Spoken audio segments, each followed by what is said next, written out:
السلام علیکم ورحمۃ اللہ وبرکاتہ۔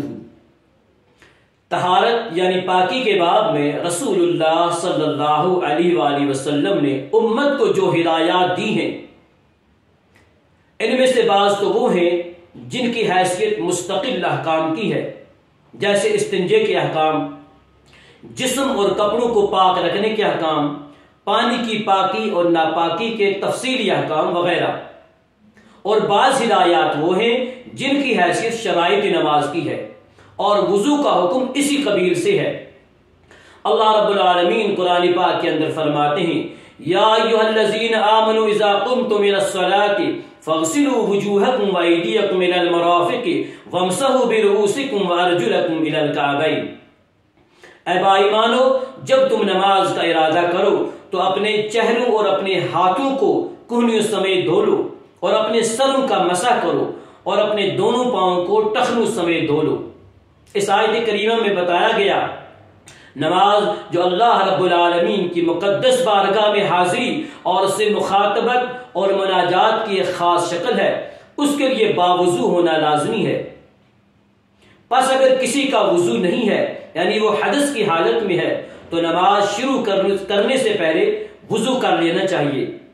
دربار الہی کی اس خاص حاضری کا یہ لازمی ادب ہے، اس کے بغیر انسان کی نماز ہرگز قبول نہیں ہو سکتی۔ آئیے اس بارے میں رسول اللہ صلی اللہ علیہ وسلم کے چند احادیث مبارکہ سماعت فرماتے جائیے۔ عن ابی ہریرہ رضی اللہ تعالی عنہ قال قال رسول اللہ صلی اللہ علیہ وسلم لا تقبل الصلاة من احدث حتى يتوضأ، رواہ البخاری و مسلم۔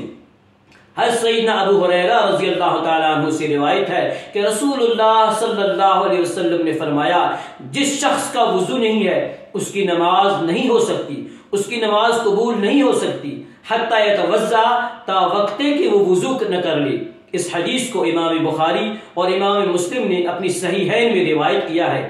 اسی طرح ایک دوسرے حدیث میں جس کے راوی سیدنا حضرت عبداللہ بن عمر رضی اللہ تعالی عنہما ہیں، عن عبداللہ بن عمر رضی اللہ تعالی عنہما قال قال رسول اللہ صلی اللہ علیہ وسلم لا تقبل صلاة بغیر طہور ولا صدقة من غلول، رواہ مسلم۔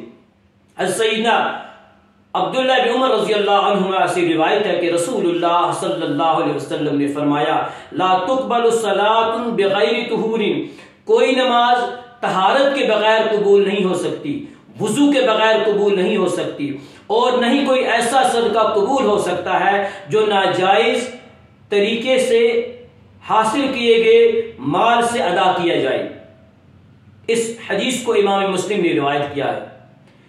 اس حدیث مبارکہ میں طہور سے مراد لا تقبل الصلاۃ بغیر طہور، طہور سے مراد وضو ہے، اور اس کا مطلب وہی ہے جو اس سے پہلے آپ حضرت سیدنا ابو ہریرہ رضی اللہ تعالی عنہ کی حدیث میں سماعت فرما چکے، صرف الفاظ کا فرق ہے۔